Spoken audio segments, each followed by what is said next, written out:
A tray hit tile like a cymbal, and the room tuned itself to cruelty. Milk burst and ran in white veining under fluorescent hum, pasta shells, skittering like little beetles toward the baseboards. E.J. Whitmore grabbed for his crutch and came up with air, fingers wet with citrus. And that metal taste that isn't blood but memory pretending. Careful, limp, Jason said, voice clean as a polished shoe. Connor hoisted the crutch high like a parade baton, grin bright as coin you wouldn't spend on purpose. Bryce angled his phone until the red record light found him, and the chant unfurled fight. Fight. Fight bodies, closing the circle until air got priced. Juice soaked cold through EJ's shirt. He kept his eyes low, counting the compressor's cough from the soda cooler, 2-beat hold, 6-beat out, because numbers do not lie, even when people do. The exit sign cast its dull red square over the door, and somewhere, like breath fogging a winter pane, his mother's voice rose. The stars don't care how fast you walk. Jason's shadow ate the tile in front of EJ, then his sneakers, then the shake in his hands, another shove, and the world tilted. The slick corner near the mop sink slid toward him like a trap sprung slow. Grapes pinged under chairs in dumb, cheerful hops. At a back table, a pair of chopsticks clicked down. A girl in thrift store shoes stood, black at the seams, hood, shadowing eyes that didn't need shadow. She crossed without sound, steps like a metronome. By the time the orbit noticed, she was already at the splash zone, riding the chair, blotting milk in small, deliberate circles, the way you calm a child who isn't yours. Erchazemetis, not pity, not heat, a level shelf in a house built crooked. EJ's lungs slipped into a lower gear and didn't scrape. Charity girl, Jason said, smile a thin knife left on a plate. He shouldered EJ again. Heels slid, arms flailed, but a palm found the plane of EJ's shoulder blade and held a quiet rail that had always been there and only now announced itself. Phones rose higher. The smartboard's black glass nested a constellation of red dots, hungry as small mouths. Show us something, Jason told the girl, fist cocked the way boys do when cameras ask. He swung. She wasn't where he wanted her. She let his punch rush through the open door of her absence, laid 2 fingers at his wrist, turned a hinge low in her hips, and his speed introduced him to the table's edge with a graceless, educational thud. A gasp lifted and hung, unsure what costume to wear next. Connor's kick came lazy and wide, the kind thrown for an audience. She caught his ankle, rotated shin, and set him down with the patience you use to settle a hot sheet. Air left him in a dusty huff. EJ's palm found rubber knurl. The crutch stood because he did, not the other way around. Jason lunged again. Obligation more than bravery. The room held its breath as if oxygen could testify. She tipped his forearm past centerline with nothing showy, just balance, and his body chose the wall like a bad plan, choosing an exit. What is that? Somebody said, and the question didn't sneer. EJ watched her shoulders low, palms open, breath steady, and heard a rule without words. The click of a latch seated right. Connor tried once more because boys who perform owe their crowd an ending. She stepped under the wrist, pinned with pressure that said enough, not hurt. The cafeteria witnessed the impolite miracle of control without rage. On the smartboard, red dots swam and steady, appetite reconsidering itself. She picked up the crutch with 2 fingers and returned it to EJ like a borrowed instrument. Stand tall, she said, no louder than the light's hum. The words fit him like a hand-me-down jacket from someone braver that still somehow belonged. He let weight climb bone to bone until the floor stopped tilting like an idea he didn't choose. Doors banged. Heels cracked tile like tiny gavels. Vice Principal Sinclair drew a line through the air with an index finger, sharp enough to grade exams. "You," she said to the girl, "and you," at EJ, suspended. Effective immediately, air thinned. You could hear milk drying. The compressors cough. Jason's laugh collapsing in on itself. Jasmine stepped from a knot of bodies, braid low, phone raised like a flare lit late but still in time. "You didn't see enough," she said, thumb already sending. The smartboard took the feed. The red sensor blinked, then did its simple job. Shove, tray, kick, fist through nothing. The chant replayed uglier when you could count its rhythm. Sinclair's mouth tightened until the lines shook. "That doesn't excuse," she began. "It shows the truth," the girl said, not moving forward, not climbing onto anything, only standing where she'd stood and refusing to apologize for it. "Play it again," somebody whispered. Someone already had.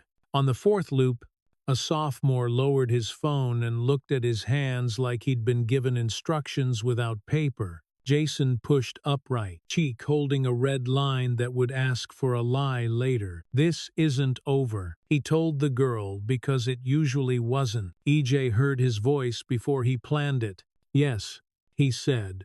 "It is." Silence scraped, then smoothed. A frightened freshman stopped shaking and couldn't say why. The girl didn't smile. It wasn't that kind of lesson. Her hand rested on EJ's shoulder long enough to pass a different fuel steadier than courage, and then left. Warmth like a password you get to keep. Sinclair's heels softened, as if the floor had taught them manners. "We'll review policy," she said to nobody and everyone, a sentence that would have to mean more by morning. The crowd unstuck. Backpacks whispered. Trays clacked. Someone fetched a mop and pushed warm water into the white comet of milk until it thinned and dulled. A chair leg squealed an apology. Jason and Connor drifted to the edge of the room. Orbit smaller now, gravity reassigned. Bryce lowered his phone, looked at it like a tool that should come with ethics. Then at his hands, "Stand down." "Jason," someone muttered. "Not brave, just tired of being drafted." "Amara." A voice near EJ said, naming the girl like finally putting credits on a film you didn't think would matter. He nodded to her, small and clean. Her eyes acknowledged and moved, scanning the room for leaks and glass. The smartboard went black. Its red dot held steady and, in the reflection of the exit sign, looked less like a predator and more like a pilot light. EJ rolled his shoulders, taught them square, and took a step that belonged to him. Left, right, left, crooked. But he reached for the crutch, less like a lifeline, more like a rhythm section. The cafeteria smell settled grease, citrus, teenage shampoo war, and under it all a thin wire of quiet that didn't feel like fear. At the doors, he looked once over his shoulder. Tile looked like tile. Again, no arena, no stage. A kid with bitten nails pushed the mop in tired figure eights. Jasmine watched the clip once more, then put her phone away like respect. Bryce tucked his device into his back pocket the slow way, as if speed could make it lie. "Hey," Connor said to nobody, and maybe to himself. "Enough." Jason didn't answer. He rubbed his ribs, found no punch to blame, and learned the weight of momentum. The circle that had closed so fast found corners. Amara slid her chopsticks back into their paper sleeve. The small ceremony of a practice finished, she didn't bow to anyone. She bowed to the fact of standing, then turned and walked through an aisle that hadn't been there when she sat. EJ watched her go, then watched the exit sign's red square breathe, and thought of stars again, small and steady and indifferent to speed. He stepped out into the hallway where posters promised excellence in fonts that never get tired. Light went flatter. Sneaker squeaks ricocheted. Lockers clacked their thin metal music. He set the crutch, then the foot, and for the first time in a long time, heard his own step as something other than apology. Behind him, the cafeteria learned a new quiet. Not empty, that's different, but quiet like a room after a song that mattered. The smartboard's red blinked once, then settled into its small job. Be there, be steady, be watchful without wanting. EJ took the corner slow. His shirt clung cold. His throat tasted linoleum and pulp, and the ghost of fear fading. He touched the seam under the collar, pinched juice from cotton, and thought of a sentence that might hold, "Stand tall." He didn't say it again. He practiced it. Another step, then another. The hallway did not change shape to welcome him, but it did not shrink either. And for now, that was enough. The city threw a red light across the windshield and held it. Rain braided the river into one black ribbon while brake lights stacked like beads, their glow sliding over chrome trim and into the car like a warning someone forgot to phrase. Richard Whitmore watched the clip on his phone without sound, because sound makes everything perform. Posture tells more his son small at first. The girl opening a door where a fist wanted a wall, hands reading weight. The way a good lawyer reads a room. He paused the frame and let faces hover mid-breath. The penthouse behind him looked back in the glass stone and art, doing the job of being expensive. Everything in order and none of it in place. He typed 2 words, proud. Here, deleted the period, added one more line. He didn't know how to say out loud, and let the blue bubble lift like a stubborn kite, waiting for wind. He slipped off his tie and folded it into his pocket. In the elevator, red floor numbers blinked awake one by one, small, square heartbeats counting down. He watched them as if learning a new calendar, each light a quiet instruction. Not yet. Now. Keep going. Rain stitched the air tight. The driver asked about the causeway. Richard said no, and surprised himself by walking the last block, under the awning of a storefront, with lettered glass rubbed pale by years. He cupped his hands to the pane and peered into a darkness that looked like work sleeping. The door resisted the way old doors keep their dignity. A neighbor kid on a bike showed him the wrist twist that makes stubborn things pretend they meant to open. Inside smelled like pine and tape adhesive, and the clean sour of worry wrung into mats. A room that had collected effort the way churches collect hymns.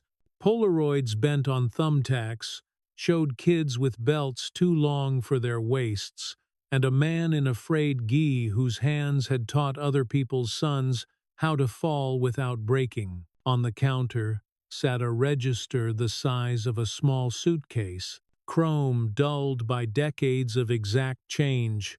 Richard set an envelope beneath it with the hush of a confession. He tore a page from his legal pad and pressed letters until the pen bit. Ask. Don't assume. Support what already exists. He slid the note on top, then stood under the photo of the man with the daughter bowing and said, "Thank you," to walls that held still long enough to count it as received. Across town, a single sink light made a yellow island on a chipped counter. Steam curled off noodles. The window fogged and cleared, then fogged again, breath writing on glass and erasing itself.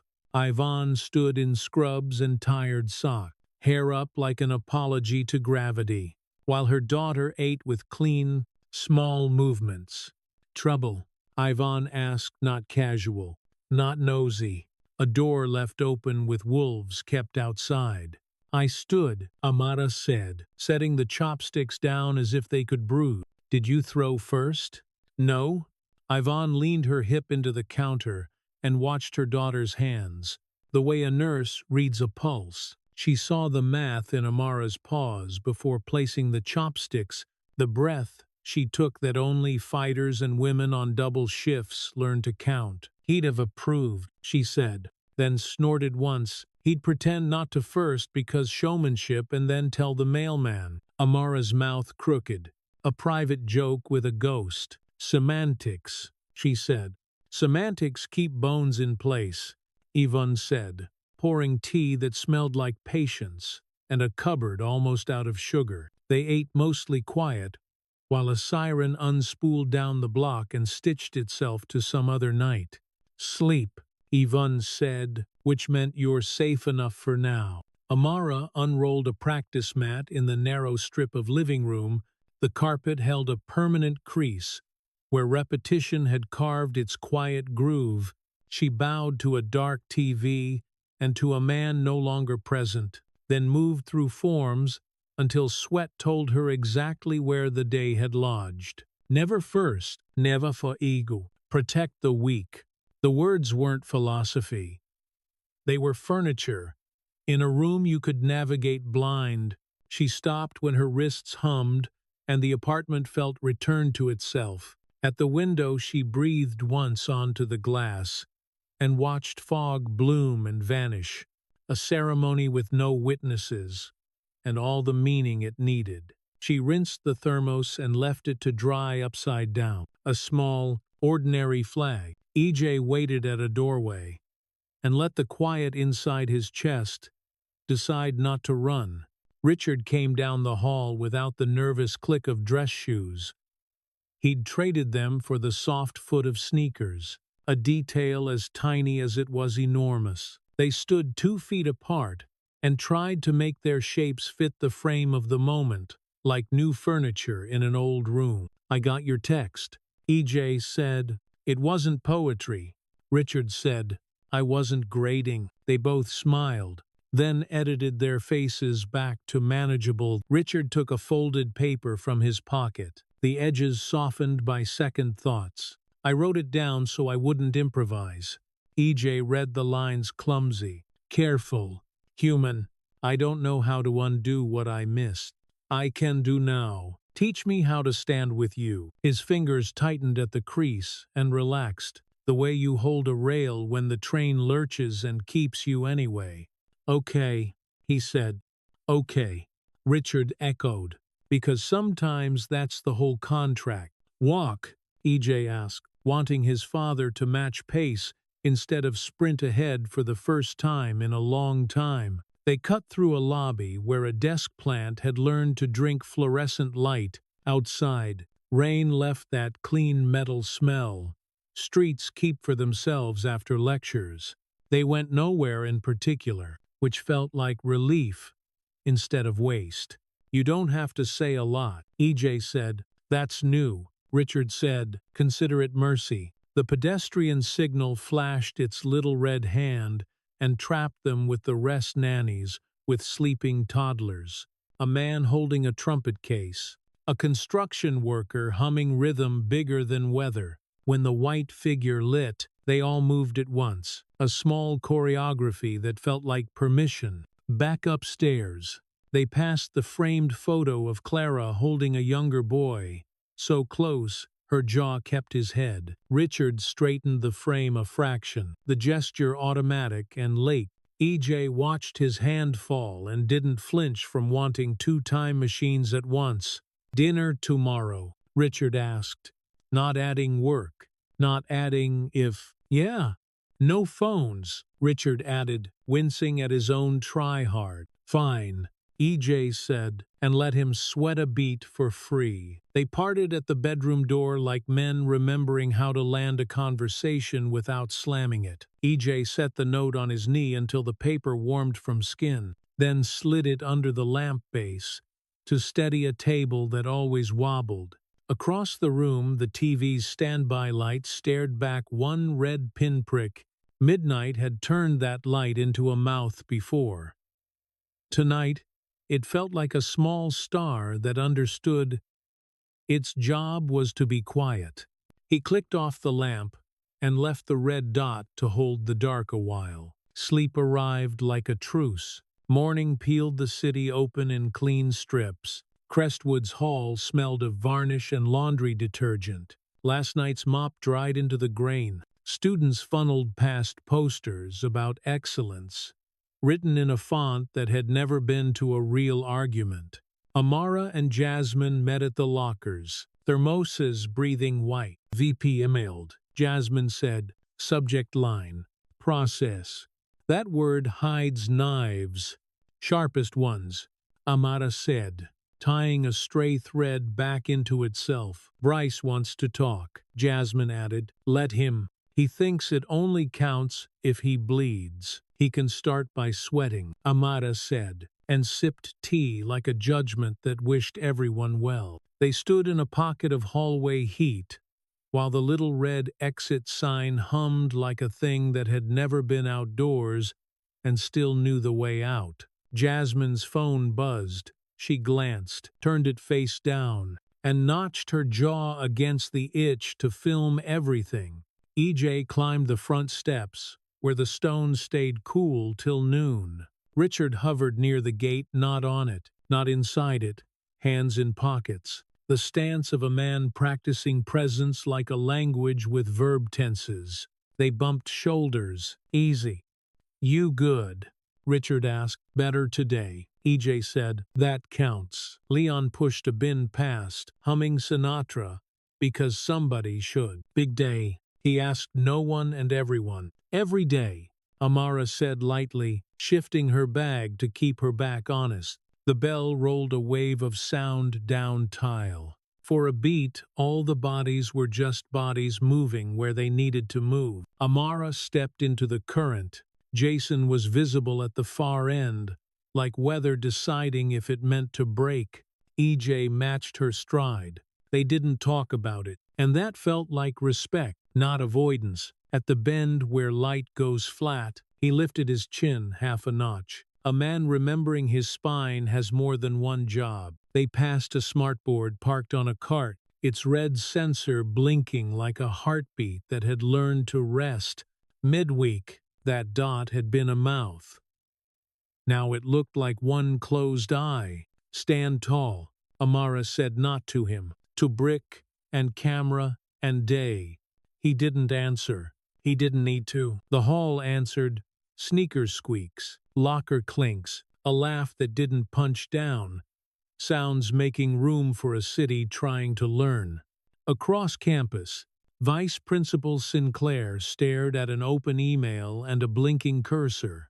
Correction, I confused order with justice. Yvonne again. She read it twice, then sent it and sat still until the hallway's buzz seeped through the door and messed her hairline in a way that felt like a good omen. In a glass conference room with a bowl of bruised clementines, a trustee practiced the word optics under his breath like a prayer. Harrington rolled his sleeves and counted to 5 before he answered anything. Rules, he thought, can be patched. People require hands. By lunch, the cafeteria steam turned the air soft. EJ took a seat without elbows, and let that be the miracle. It was practical, not mystical. An index card slid under his tray. You didn't deserve that. Trying to change.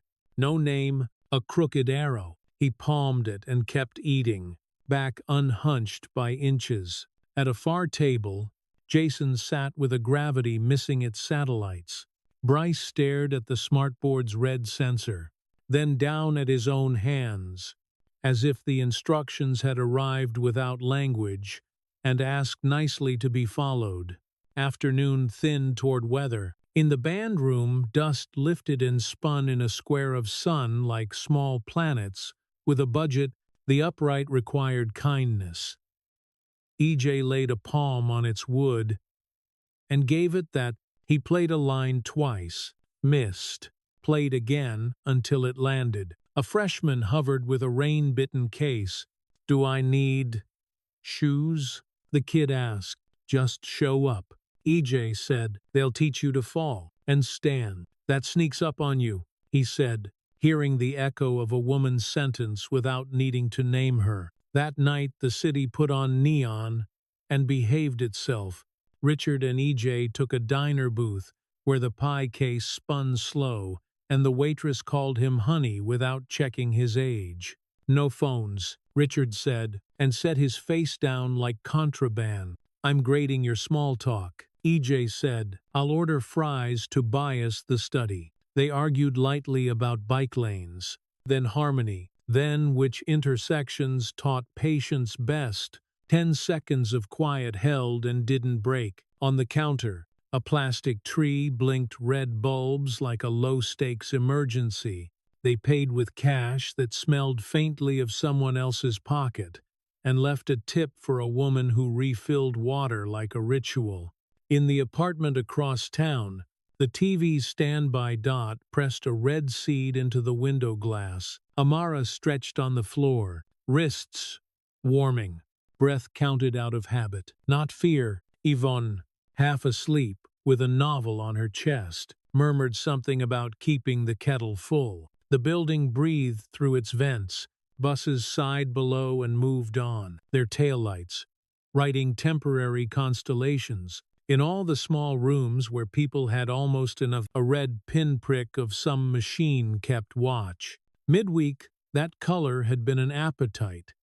Tonight it behaved like a pilot light, not hungry, useful, waiting to heat the right thing when morning knocked. They called it an assembly, but the room looked like court. Banners hung from rafters like quiet verdicts. Lemon cleaner burned the nostrils until eyes prickled. On the smartboard bezel, a tiny red sensor blinked awake, patient and watchful, as if the gym needed a pulse to keep itself honest. Students poured in hoodies and blazers. Perfume and cafeteria soap braided into the air. Teachers lined the back like a hedge. Exit routes measured by habit. Parents in pearls and sport coats framed the walls, their faces set to neutral, the way people hold their breath before a verdict. At half-court, a lectern squared its shoulders beneath the screen. Principal Harrington shuffled a thin stack that didn't need shuffling and laid one hand on the wood like a man swearing in his own voice. "Thank you for coming," he said, Mike adding a dust-fine echo that made his throat sound braver than his pulse. A trustee in a deliberate blue tie stood early, folder tucked under his arm like a diploma. "Uniform discipline," he said, smile, tuned warm, "equal consequences for all involved.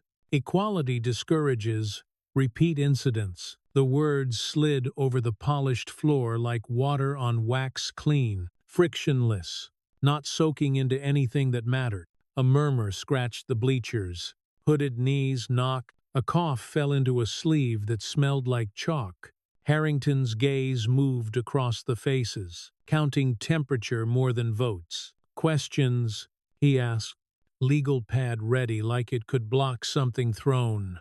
A freshman stood, acne shining, voice steadier than his hands. "Does chanting count?" A literature teacher lifted a hand with ink on her thumb. "Equal isn't the same as just." The trustee's smile brightened, dialing up to agreeable. "We're protecting the institution," he said, changing lanes without signaling. A few parents nodded because that word feels like insurance when you say it fast. Bryce stood 2 rows back with a phone in both hands, elbows locked, as if his forearms could keep him from falling over. "Can I show something?" he asked. A question to the room, but really to himself. Harrington hesitated just long enough to remember why you hesitate, then nodded. The smartboard took the feed. The red sensor blinked and seeded the stage to moving color. Not the cafeteria hallway glare, trophy case reflections. Lockers turned into a metallic choir. A shove, paper blooming like startled birds, a laugh too close. A smaller kid's shoulders clustering around his own ribs. Bryce froze the frame with his reflection ghosted in glass. "That's me," he said, throat working, filming. not stopping. He went on before courage changed its mind. Equal penalties would punish someone for doing what I didn't. Silence rearranged chairs.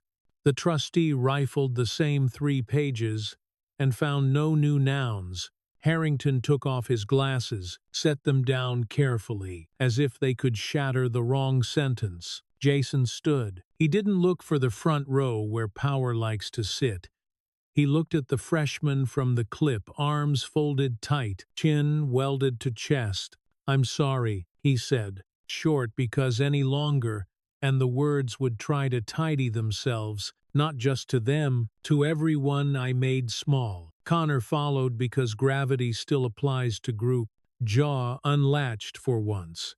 "I was wrong," he said.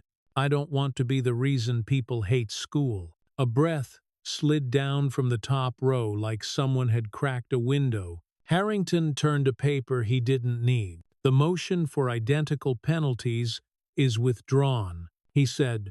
"Steadier now. We will define self-defense with care, build a bystander program, and protect scholarships from donor weather."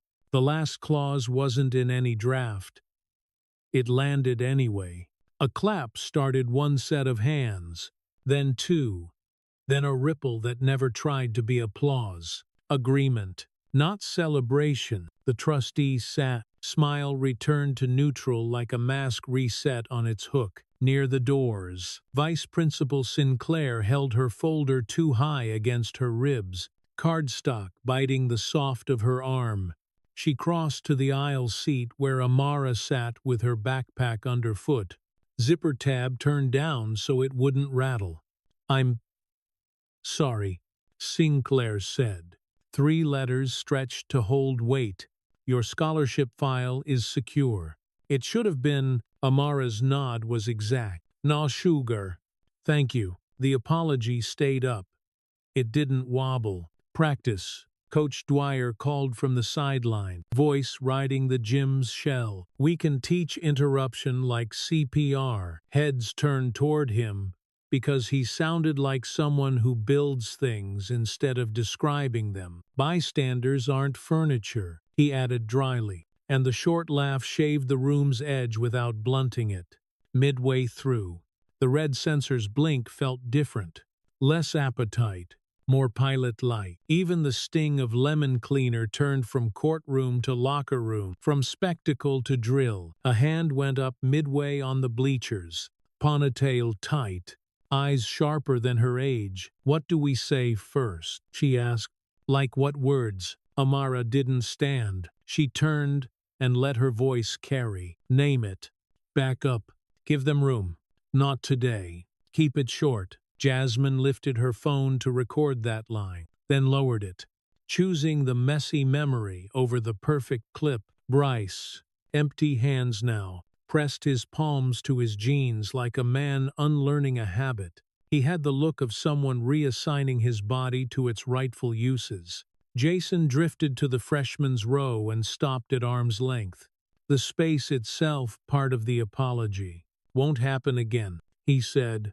The freshman looked up, measured, and gave the smallest nod that counts. A parent in a blazer whispered optics to the person beside him, and found no echo. Harrington leaned into the mic. "Donors are invited to support what we are," he said, "not to rent what we aren't." The gym's hum changed key, as if an appliance in the wall had decided to start working properly.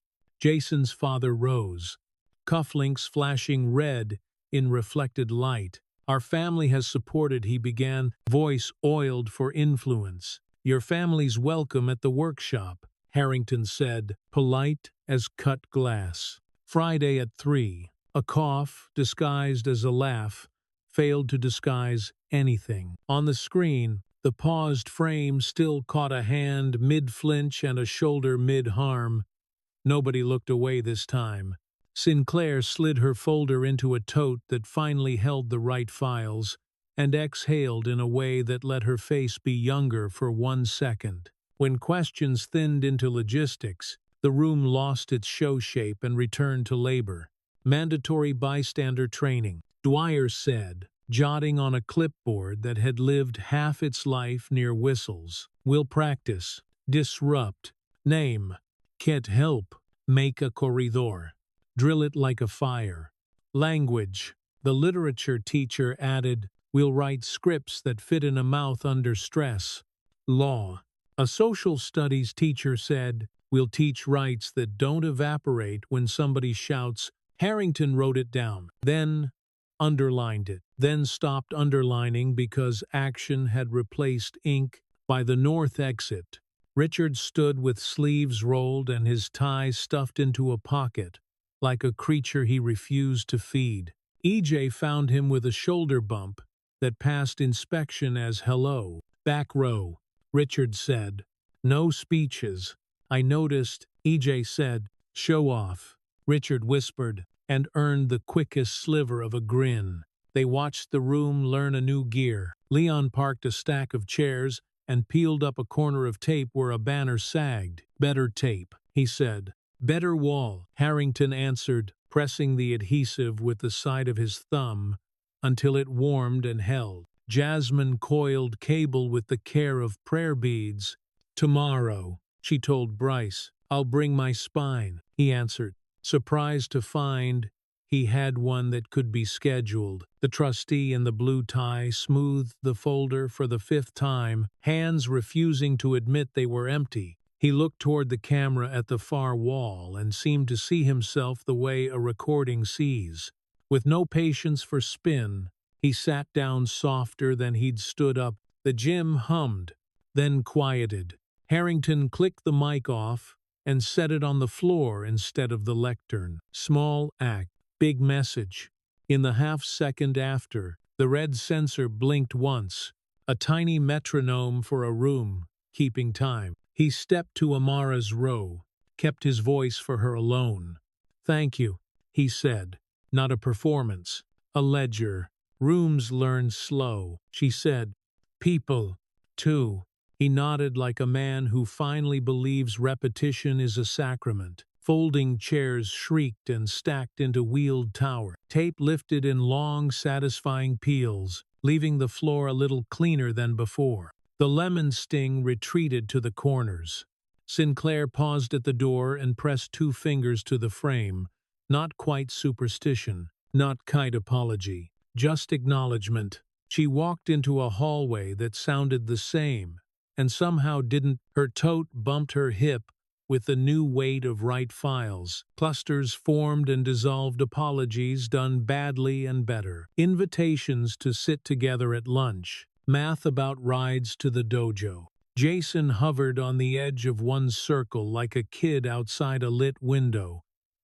Nobody asked him in. He didn't ask to be asked. He picked up a stack of chairs and carried them anyway. EJ and Richard moved toward the exit through a current that wasn't trying to drown anyone. Band? Richard asked. Band? EJ said. Later. Later. Richard answered, a word installed and left to run. At center court, Harrington looked up at the banners. They still told old stories in stitched gold. Each season a rectangle of brag. He pictured new fabric, less victory. More instruction and didn't hate the thought. The last chair clacked onto the stack. Dwyer rolled the towers to the wall. Shoes, squeaking an unembarrassed note. Jasmine checked a battery, then pocketed the camera without opening the app. Pre-climax breath. The gym stopped. Not empty, that's different, but stopped. Like a held cord finally released under a patient hand. The smartboard's glass returned only the faint ruby of the exit sign. A modest stain of color on an otherwise unremarkable day. Meeting adjourned. Harrington had said minutes earlier. Work started.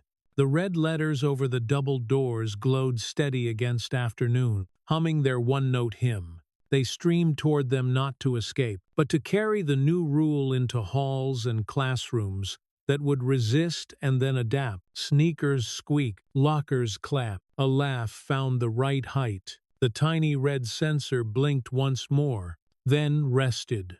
Less a mouth than a witness with a job. Outside, the late sun put a clean stripe along the pavement, and smelled faintly of bus brakes and pine cleaner trailing clothes. Kids fanned back into their day with their shoulders a degree looser, above the glass. Exit burned its small red square, unwavering and ordinary, which felt like the most radical thing in the world. Red lights bloomed in small places, first on barber mirrors, bodega coolers, bus windows at night, phones filled with a glow that moved from palm to palm like a quiet weather system. Under cafeteria fluorescence, a spill froze in replay.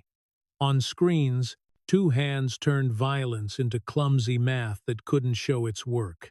The clip seeped, not exploded. Kitchen counters caught it between cereal bowls. Laundromats watched it between rinse and spin. Comments stacked until text felt like rain on glass.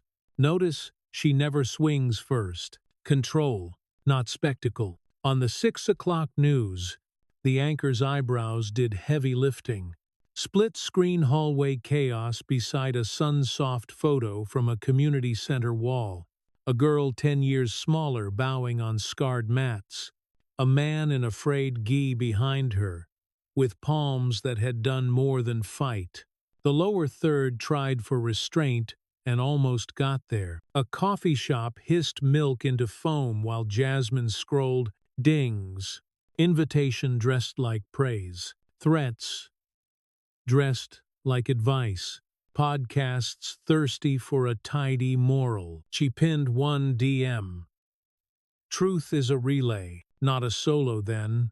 Put the phone face down and exhaled until her pulse unlearned the drum. Bryce watched once, then twice, then stared at his reflection in the black rectangle. He saw his own shadow in the trophy case from the earlier feed and felt dizzy with parts of himself he might keep. He didn't open the app that eats moments. He let this one be. In a driveway washed with garage light, Jason held a basketball. He didn't dribble. His father filled the doorway with brand names and the word handle like a family heirloom. The looped fist missed again on his screen, and the nod he'd been practicing died in his neck. Across a small apartment, Yvonne sipped tea gone to room temperature while the anchor said her late husband's name. The air cooled a degree she measured in her knuckles. She set the cup down and patted the table twice habit. Not prayer. A bell dismissed fourth period. Cafeteria geometry changed by inches. Circles didn't close as fast. Corners held. Steam rose and softened the smell of ketchup into something almost like bread. A seat opened without elbows, and nobody took a picture of the miracle. A folded index card slid under a tray like a contraband kindness. You didn't deserve that. Trying to change. No name, just a crooked arrow. Paper that weighed more than paper. 2 tables over. A gravity missing its satellites kept Jason near a chair he didn't pull out. Connor discovered the hush after laughter and tried not to look relieved by it. Bryce studied the red sensor in the corner, and then his hands, as if instructions had arrived without language. In the band room, dust turned in a warm blade of sun. The upright required kindness. A palm on stained wood gave it that. A run began, slipped, began again until the note settled like a plate that stops rattling. A freshman hovered with a case that had known rain. "Hey," he said to carpet. "Thanks," for he made a hinge of his hands, awkward and true. "You picked up your books," came the answer, and a smile that felt like permission to show up wrong and get better. "Do I need special shoes? Just show up and stand." That part sneaks up. A bus rattled a girl through the city, windows fogging in circles where small fingers tested the outside. Edits had already found music to strap under her face. She flicked past the beats and winced. A message stilled her thumb, 2 bare feet on a mat. White belt tails trailing. "He taught me to fall without shame. I teach my kid to get up." She typed 3 words and meant them. Keep the line. Evening tilted toward drizzle. A door with lettered glass that time had rubbed pale, stuck the way old doors insist on being asked twice. Inside smelled of pine and lemon oil, tape scars, crossing the mats like healed cuts. He brought an envelope in his pocket and a sentence torn from a legal pad. Money is noisy when you count it. Paper is quiet when you mean it. Ask. Don't assume. Support what already exists. He tucked both under a register, as heavy and loyal as a dog. He looked up at a Polaroid, her bow, the man's hand on her shoulder like a hinge that never squeaked, and said, "Thank you." To the room. No fanfare. The echo took it and held. He stood a second longer than you're supposed to in places you don't own, then left the door exactly as he found it. The school's main office hummed a tired fluorescent chord. A cursor blinked like a metronome under a subject line. Correction. The message was short. I confused order with justice. I won't again. Send landed with a small digital gasp, and the door stayed shut long enough to deserve the privacy. The thread jumped to a reporter who refused adjectives whenever nouns would do. It hopped to a district council who underlined quid and quo and wished people would stop using Latin to avoid saying bribe. A finance chair resigned. With time, with family language. Commas tried to hide intent and failed. Down a block, a sheet of plywood learned its job. Inside, corners collected ash and then patience. Jasmine slipped her camera from its bag and, for once, didn't lift it. Insurance wants documentation, she said, catching herself, setting the lens down like a sleeping animal. Only what feels right. Yvonne answered, hands on a coil of wiring that had lied to them for years. Bryce showed up with a squeegee and a roll of painter's tape and the look of a person making his hands useful on purpose. By the sink, a pair of thrift trophies squatted with the weight of irony, courage. Patience replated tin, comically heavy. They're ugly, someone said. Ugly holds, Jasmine said. We learned that this week. They propped the trophies in the window and draped a black belt over the sill like a sleeping animal facing the street. The photo with the spiderweb crack leaned between them and did not collapse. A child came by with a Pokemon card and left it as if rarity could patch plaster. In the cafeteria, a mop made a patient comet of clean water. The smartboard's glass reflected only the exit sign's red square, a small, calm pulse. A kid with bitten nails pushed the bucket and didn't look up to be thanked. The photocopier warmed and blinked in a room down the hall. A hand-lettered sign began its life outside the gym. Bystander practicum Friday disrupt. Name. Get help. Make a corridor. Tape corners smoothed flat by thumbs that have fixed harder curls.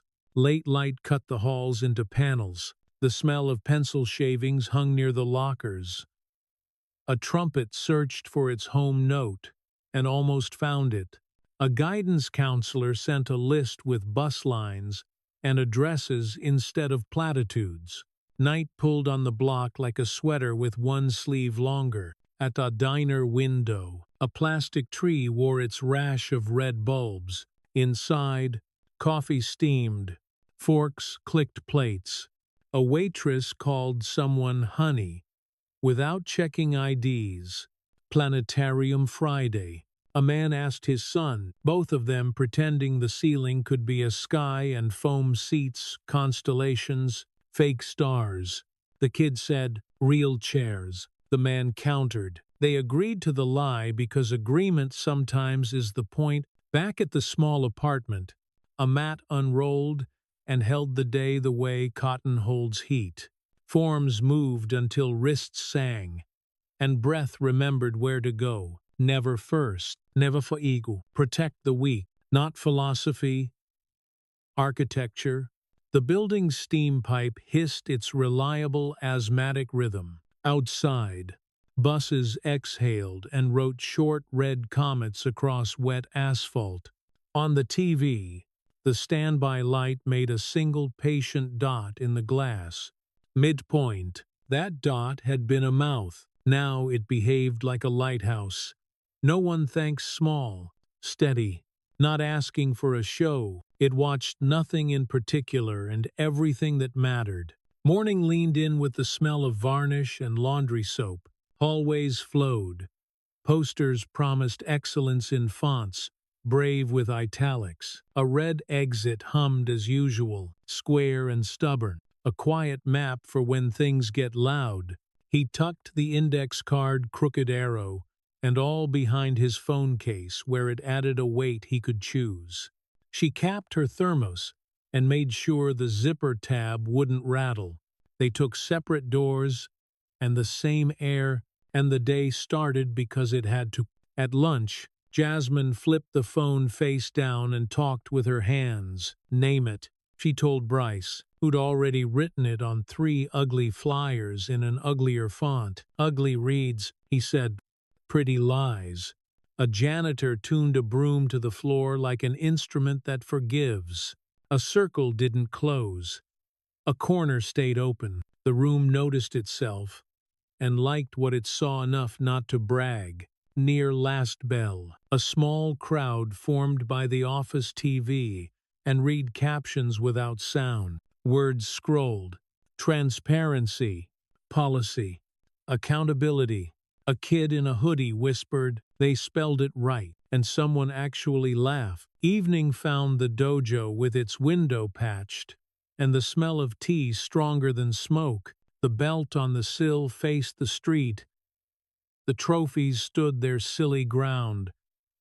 The photo held, open soon as we can, read the sign in blunt marker. Learn to fall. Learn to stand. They swept the last line of grit to the dustpan and dumped it like a bad habit. The cheap dome camera in the corner blinked its tiny red LED. Earlier, it had looked like appetite. At this breath, before, it felt like a pilot light, learning its better job. Tomorrow, someone said to a room. Tomorrow. The room answered. In wood and screws and air, they killed the overheads and let the small red dot hold the dark. Not hungry, not proud, just there an ember to mark where to walk when morning asks again. Rain stitched the morning in quick red dashes, tail lights idling at the curb. A school camera's tiny LED glowed like a coal that refused to die, winking in the glass above the doors. Students funneled past with collars up, the air heavy with wet wool, pencil shavings, and cafeteria grease warming back to life. Amara slipped through the threshold with a thermos trapped in her elbow. Hallway heat licked moisture from her hair.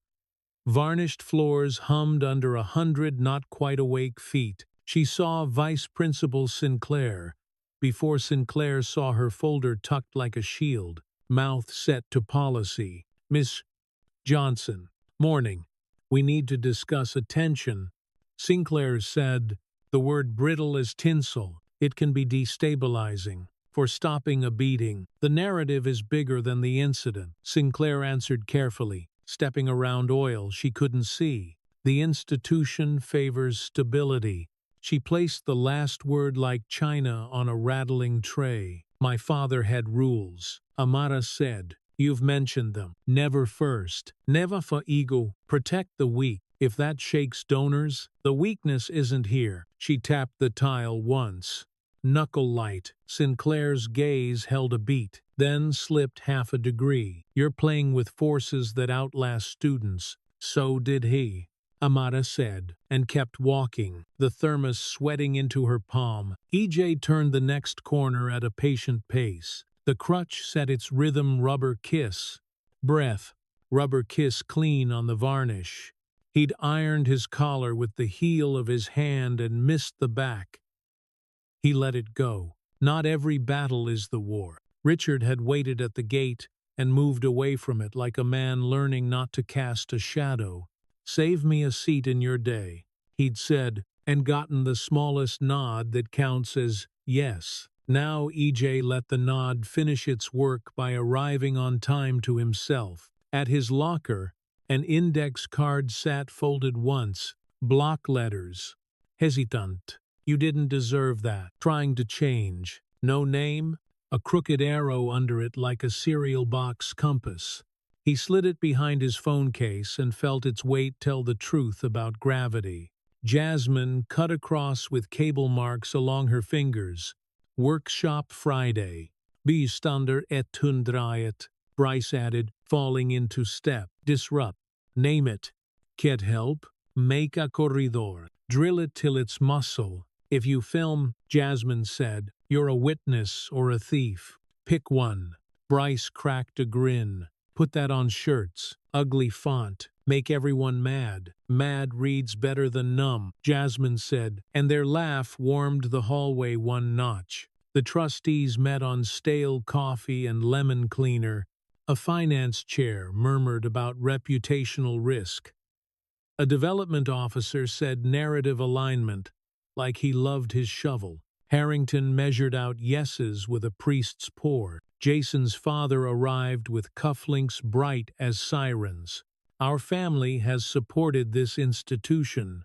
He began. The verbs supported doing labor the sentence couldn't carry. Optics require he paused, searching. Balance. Balance for who? Harrington asked. For all stakeholders. The man said, kindness, sharpened to a point. His eyes landed on a folder labeled Scholarship, then slid away like nothing had happened. Students aren't stakeholders, Harrington said, setting his pen down. They're the reason we own pen. He surprised himself by not apologizing for the tone. The room noticed, the way dogs notice weather breaking. The dojo smelled of old pine and lemon oil. Tape scars crossed the mats like healed cuts. The window fogged with each body that came in from the rain. Amara bowed to the room and began forms until breath warmed her wrists and memory let go of her shoulders. The door squeaked. EJ eased inside, set his backpack down, mirrored her feet with a beginner's honesty. Balance isn't symmetry, she said, tapping the line of his sternum with 2 fingers. It's center. He worked. Hail to. Soft knee. Plant. Turn crooked. Again. Less crooked. She redirected his elbow, palms light. The room trimmed itself to mat squeak and breath. He tried to fall. His hand hit too soon, bright complaint up his forearm. She crouched, tilted his chin. Look where you want to stand, she said, not where you just left. He barked a laugh at the obvious. Story of my life. Mine, too, she said, and let the truth hang like laundry in warm air. By the water cooler, Jason hovered with a broom and a crumpled receipt for gloves, the kind of proof a boy thinks he needs. Need hands, he asked the room, not the girl. Corners collect ash, Amada said, same as regret. He nodded. On it, he swept carefully, more listening than moving, bristles gathering dust that belonged to everyone and to him. Midway through reps, EJ paused, hands on his thighs. The cheap dome camera in the corner blinked its red pinprick at the rain. For once it didn't feel predatory. It felt like a nightlight. Your mother left on even after you swore you didn't need it. Water? Yeah, he said, and didn't pretend fine. They sat on the edge of the mat, paper cups sweating rings. Sinclair cornered me. Amada said, donors. Stability. She rolled the word on her tongue and made a face, thus this like chalk. They want a school that never needs mops. EJ said, glancing at Jason's wrists pink from hot water. We'll teach them to buy better mops, she said. Then teach them to use them, he answered, and they smiled, because it beat screaming. Media came at 4th period. Mr. Harrington, the assistant's voice crackled through the speaker. There's press in the lobby. What kind? The kind that asks to see your soul? He told them no thank you, with a politeness that sounded like a locked door. They filmed the door anyway. The little red recording lights winked at the camera in a loop eating appetite. Sinclair stood at her window with the phone cold to her cheek, and the scholarship folder open like a wound. She called the district and used words that made her mouth sore. Protection, precedent, retaliation. When she hung up, she moved the folder to a drawer that didn't match its label. Richard sat in an idling car and didn't get out. He dialed, ended, dialed again. "I'll follow your lead," he said when EJ picked up. "Back row, front row, outside, no row, back row." "Copy." Richard let the leather cool his forehead and told himself that counted as progress. After the bell, the cafeteria emptied to a manageable hum. Steam from the dishwasher softened stainless edges. Ketchup surrendered to hot water's sermon. Amara stood by the sink, sleeves pushed.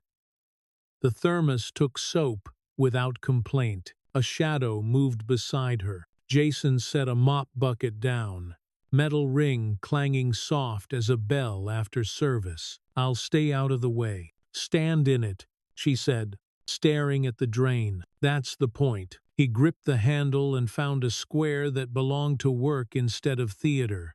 On the first pull, gray water ran like a confession. "Sorry for before," he said, rinsing the head the way Leon does. "For what?" EJ asked. "Not unkind. Drying silverware he would never use." "For needing a crowd to be a person," Jason said, and kept cleaning. Bryce slid in with a stack of flyers, smelling of toner and resolve. "Bystander workshop Friday disrupt. Name. Get help. Make a corridor. Ugly font. As ordered," he said. "Ugly reads," Jasmine answered, taping corners flat. "Pretty lies," Bryce said, and smirked at his courage to insult design. The smartboard sensor blinked above the sink. Patient now. Somebody had turned its lens to the wall. Evening sided with cold. EJ and Richard took a booth where the pie case spun like a slow galaxy. "No phones," Richard said, sliding his face down like contraband. "I'm grading your small talk," EJ said. "Then I'll order fries to bias the study." They quarreled softly about music, and whether the city's bike lanes were serious or decorative. "Do the new rules squeak?" Richard asked. "They squeak," EJ said, in a good way. 10 seconds of quiet held without apology. On the way out, they paused by the plastic tree braided in red bulbs, a comic version of consequence. "Planetarium Friday. Deal," EJ said, pocketing the breath that came after. Back home, Yvonne sat cross-legged with a stack of belts draped over her lap like fabric she meant to mend. She smoothed a frayed end flat, then let it fray again. "Honest," she said to no one, and left the knot facing the room. Amara stretched, wrists humming, breath counted out of habit. Not fear. "What if stability is just a polite word for fear?" she asked the ceiling. "Then teach fear to stand somewhere else," Yvonne said.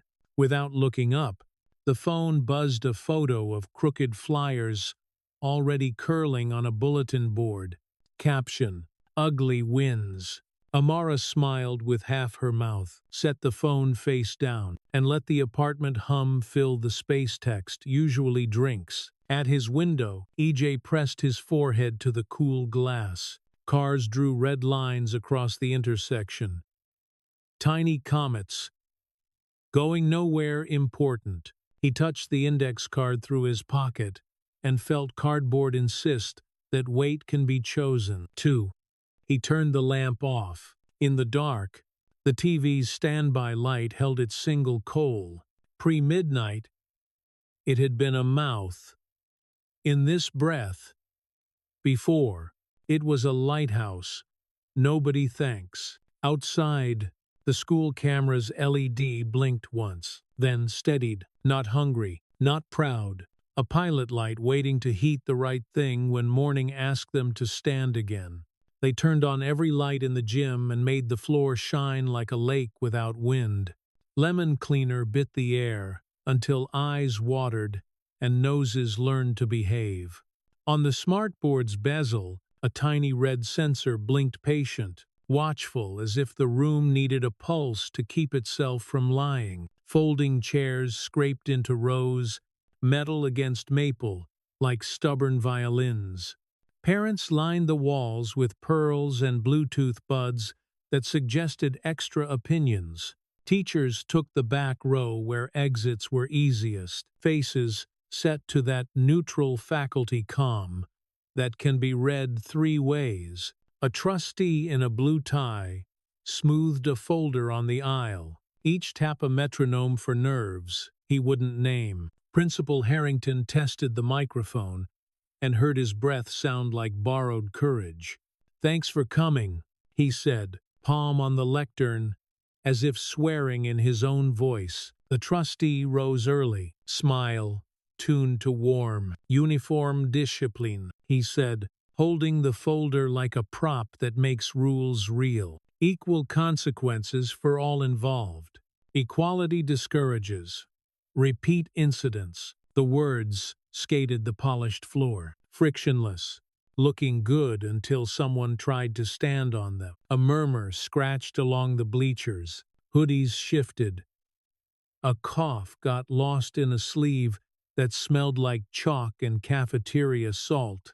Harrington's gaze counted heat more than hands. "Questions?" he asked. "Legal pad." Ready like paper could block anything thrown. A freshman stood, voice thin but clean. "Does chanting count?" A literature teacher lifted ink-stained fingers. "Equal isn't the same as just—" The trustee's smile, bright like a dimmer, turned the wrong way. "We're protecting the institution," he said, changing lanes without signaling. Nobody clapped. Bryce rose 2 rows back, phone in both hands, elbows locked as if his bones were the only thing keeping him honest. "Can I show something?" he asked. Harrington hesitated just enough to remember why you hesitate, then nodded. The smartboard took the feed. The little red sensor blinked and surrendered the stage. Not the cafeteria this time, hallway glare, trophy case reflections, lockers tuned to a metallic choir. A shoulder hit, papers lifted like startled birds. A smaller kid's ribs tried to make themselves narrower. Connor's laugh rode too close. Bryce froze the frame with his reflection ghosted in glass. "That's me," he said, filming. Not stopping. He swallowed once and kept going before courage could leave. "Equal penalties would punish her for doing what I didn't." Silence rearranged chairs. The trustee rifled the same 3 pages and found no new nouns. Harrington removed his glasses and set them on the lectern carefully, like you do with breakable things and false choices. Jason stood. He didn't look for the front row where power practices its face. He looked at the freshman from the video, arms crossed, to hold himself together. "I'm sorry," he said, words short, so they wouldn't try to tidy themselves. "Not just to them, to everybody I made small." Connor followed. Gravity still works on groups. Jaw unlatched at last. "I was wrong," he said. "Won't be the reason people hate this place." Up top, a breath released, like someone had cracked a window half an inch. Harrington turned a page he didn't need and left it blank on purpose. "The motion for identical penalties is withdrawn," he said. "We'll define self-defense with care, build a bystander program, and protect scholarships from donor weather." The last line wasn't scripted. It landed anyway. A clap started one set of hands, then 2, then a ripple that never tried to be applause. Agreement, not celebration. The trustee sat, smile returned to neutral, like a mask reset on its hook. Near the doors, Vice Principal Sinclair hugged a folder to her ribs until the cardstock bit. She crossed the aisle and bent a fraction, losing height without losing face. "I'm sorry," she said to the girl in the end seat. "Your file is secure." It should have been, "Thank you." No flourish. No victory lap, just a nod that made a promise and a warning at once. Sinclair straightened slower than she'd crouched. Her knuckles stopped whitening. A hand went up mid-bleacher. Ponytail wound tight. Eyes sharper than her age. "What do we say first?" the girl asked. "Like, what words? Name it," came from the floor. "Back up. Give them room." "Not today. Keep it short." Coach Dwyer lifted a clipboard that had spent half its life near whistles. "We can drill interruption like CPR," he said. "Disrupt. Name. Get an adult. Make a corridor." A dry addendum. "Attendance will beat dodgeball." Earned exactly one honest laugh. Midway, the red sensors blink changed temperature. Less appetite, more pilot light. Even the lemon bit in the air stopped auditioning for courtroom and settled into locker room. Jason's father stood, cufflinks flashing a clean emergency. "Our family has supported this institution," he began, the verb doing more work than the sentence could carry. "We must consider optics. Donors are welcome to support what we are," Harrington said, polite as cut glass. "Not to rent what we aren't." A parent near the wall tried to whisper optics to a neighbor and found no echo. Jason drifted to the freshman's row and stopped at arm's length. The space part of the apology. "Won't happen again," he said. The nod he received was the smallest available and still human. Jasmine lifted her phone to capture a line, then set it face down. "Some moments want calluses, not clips." Bryce rubbed his empty palms on denim like a man renegotiating a contract with his hands. "Mandatory training," Dwyer said, making boxes on the clipboard. "We'll practice till muscle knows before mouth." "Language," the literature teacher added. "Scripts that fit in a stressed mouth." "Law," a civics teacher said, tapping the Constitution on his desk app as if paper could still throw a punch. At the north exit, a man in rolled sleeves stood without speaking. A boy joined him. Shoulder bump. "Passing for greeting." "Back row," the man murmured. "Good choice," the boy said, a grin skimming his mouth and gone. Leon eased a stack of chairs into a corner and peeled up tape where a banner sagged. "Better tape," he said. "Better wall," Harrington answered, smoothing adhesive with his thumb until it warmed and held. The trustee in blue hesitated, then rose again, smile tuned back to perform. "We can't overcorrect," he said, searching for middle-like keys in a wrong coat. "We didn't correct at all," someone said from the staff row, not loud, not anonymous, just finely tired. Sinclair stepped to the lectern without asking, flipped the mic on, then off, then on again like a person learning a new appliance. "Correction," she said, the words small and exact. "I confused order with justice. I won't again." The sentence went somewhere and stayed. When questions thinned into logistics, the room shed its show shape and put on work clothes. Students gathered near the bleachers' bottom steps to scrawl names on a sign-up sheet with a pen that had survived 3 semesters of math. Hands that used to hover found the line and pressed. Parents trickled to the doors without speeches. Teachers formed small circles and traded verbs. Jason carried chairs because no one told him to. Connor rolled up tape the careful way, sticky spiral growing under his thumb like proof of intent. The gym took a breath and held it pre-climax quiet. Not empty, that's different, quiet, like a chord sustained under a steady hand. The smartboard's glass offered back a faint ruby square from the exit sign, a modest stain of color.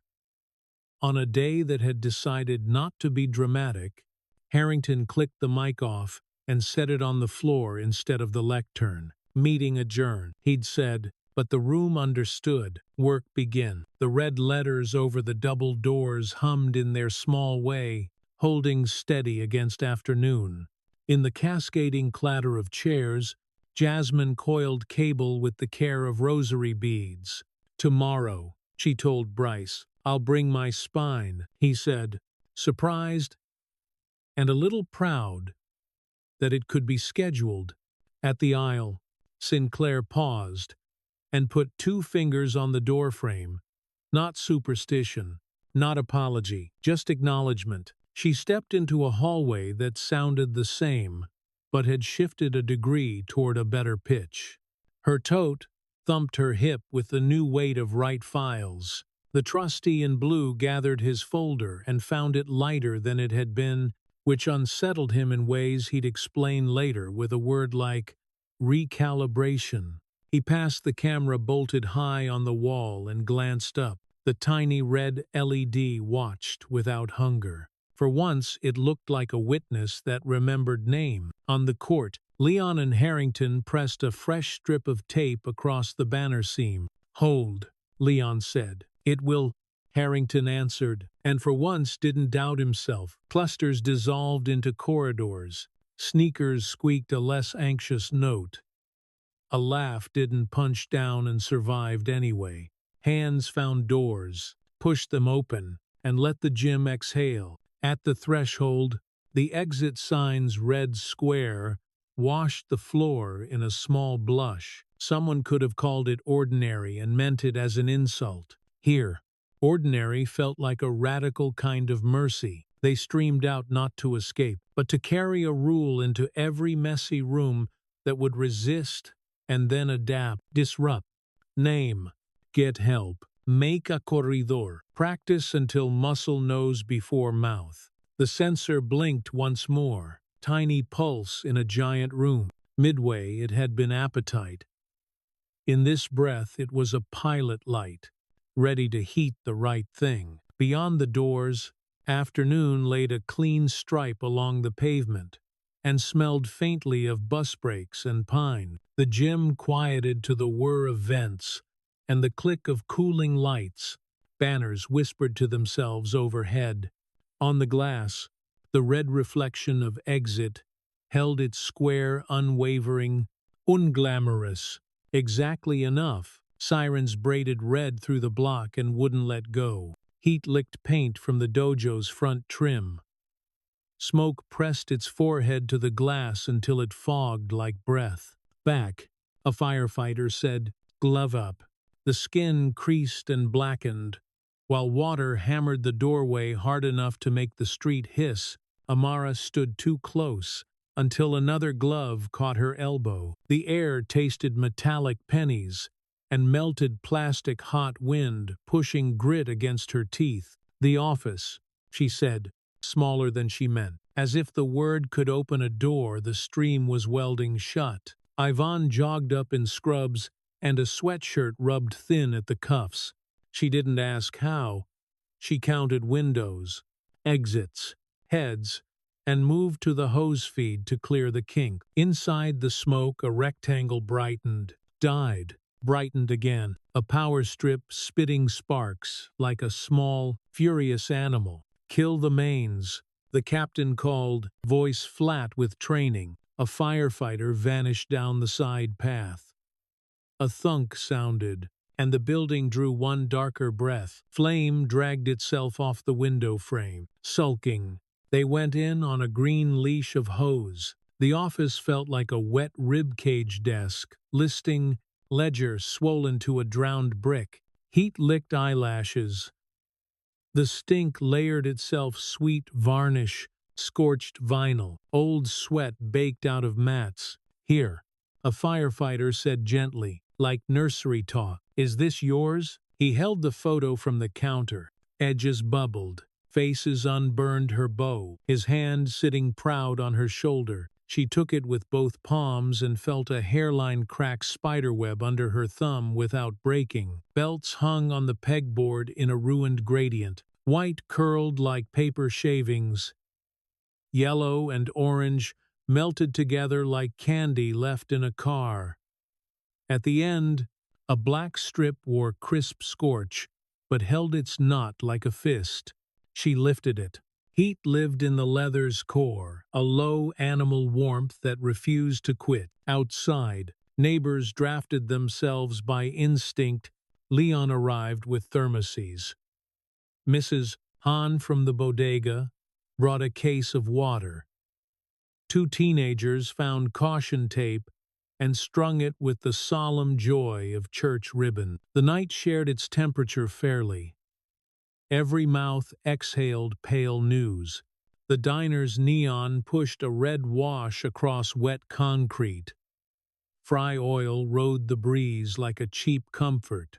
Richard's sedan slid to the curb just short of the tape. He didn't hold the door like a donor.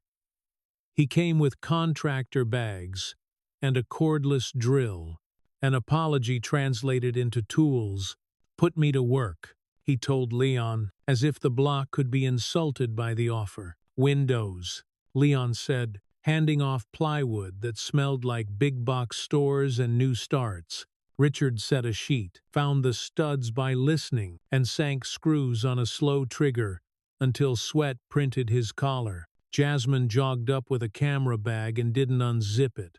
"Insurance will want documentation," she started, catching herself at the edge of reflex. "Only what feels right," Yvonne said, eyes on the breaker panel like a surgeon mapping scar tissue. Bryce arrived on a too-small bike with a squeegee in his back pocket like a badge. He taped an X over a spidered pane, then retaped cleaner. "Proud as a kid who tied his first knot without you two. Looks aligned," he said, daring a joke to cross the tape. "Ugly holds," Jasmine answered. "It's been the lesson all week." A smile got permission to exist and did. Steam lifted from the hose runoff. The street smelled briefly like tea. The inspector wrote electrical in a little book that didn't deserve its burden. "Overload," he added. "We'll test everything, but I can smell it from here." He took Yvonne's number, pen biting the paper at the 7. EJ stepped out of a cab, crutch tapping a 3-beat on cracked sidewalk. "You breathing?" he asked. "Close, but careful. Shallow and stubborn," Amara said, the almost smile. "A shared property." He opened his backpack and pulled a small box, 3 thrift trophies. "Weighty in the way. Cheap metal surprises you. Courage. Patience. Showing up for the sill," he said, "until the real ones come back." She set them beside the photo and belt. The window ledge became a thesis that refused altar words. Inside, the room dripped into its own corners, ash and water, married into gray slip.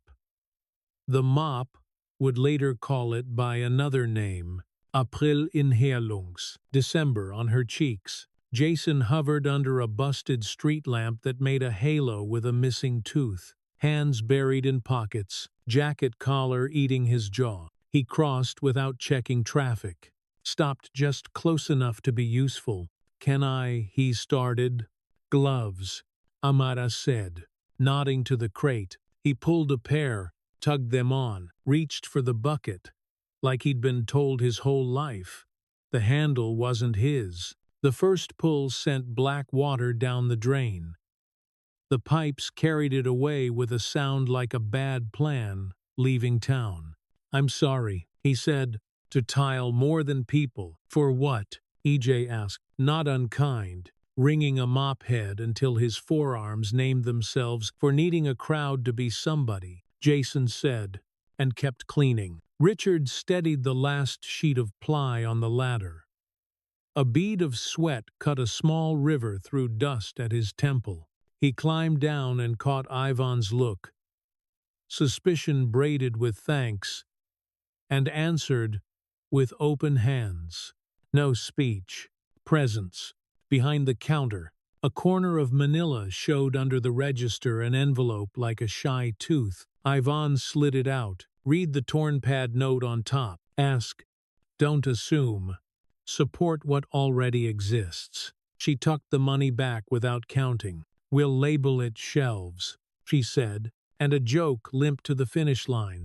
People cycled through with the inventory of a neighborhood heart, blankets, a stock pot of rice, a contractor who'd roofed for Master J in 13 and still had his number saved under that name. Kids presented quarters and felt heroic. A solemn 8-year-old leaned a Pokemon card against the trophies, as if rarity could patch plaster. Inside, silence found the office doorway between hissing pipes and the soft sneezes of the power saw.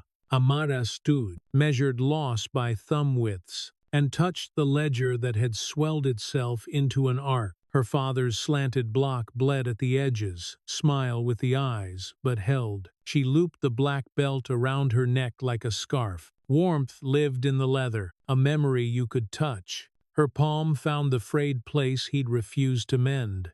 Honest, she murmured, and let the words sit, unadorned.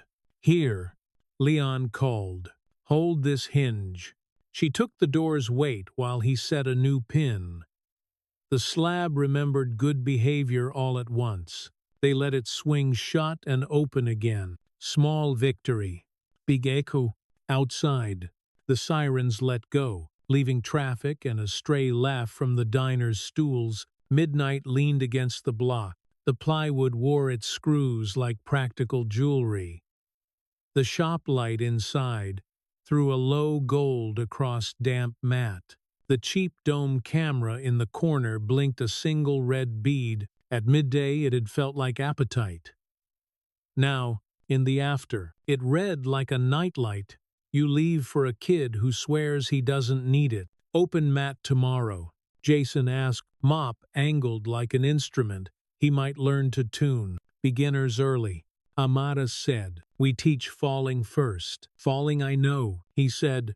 Landing's the trick. EJ added, letting the line land softer than it deserved. The captain handed over copies of the report and touched Ivan's shoulder with 2 fingers. A professional blessing. Check the wiring, he said. Don't trust an outlet that winks. She nodded and wrote winks on a receipt like it was an address. Richard stacked the last cut of ply, hands mottled with dust he'd earned. Ride, he asked the women. We're close, Yvonne said.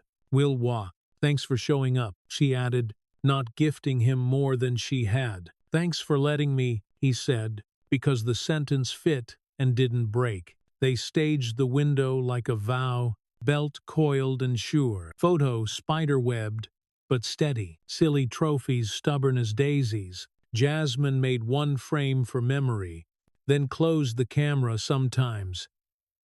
You honor a room by refusing to make it content.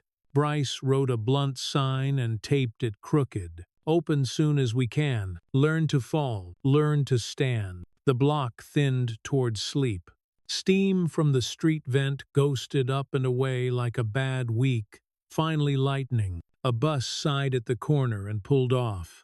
Red eyes blinking their learned script. Amara turned the new hinge, tested it twice, and touched the glass with 2 fingers, a childhood habit that didn't need a name. Tomorrow, she said to the door, to the air, to what remained. EJ walked half a block with her, the crutch, tapping a patient 3-note that let quiet do its job. At the crosswalk, the red hand froze them with nurses, a line cook in a flour-dusted jacket, and a kid in pajama pants and slides. When the white figure lit, they all went together, a small choreography nobody applauded. Home held the smell of damp wool and dish soap. Amara leaned the photo against a stack of paperbacks and draped the belt over the chair where his coat used to live.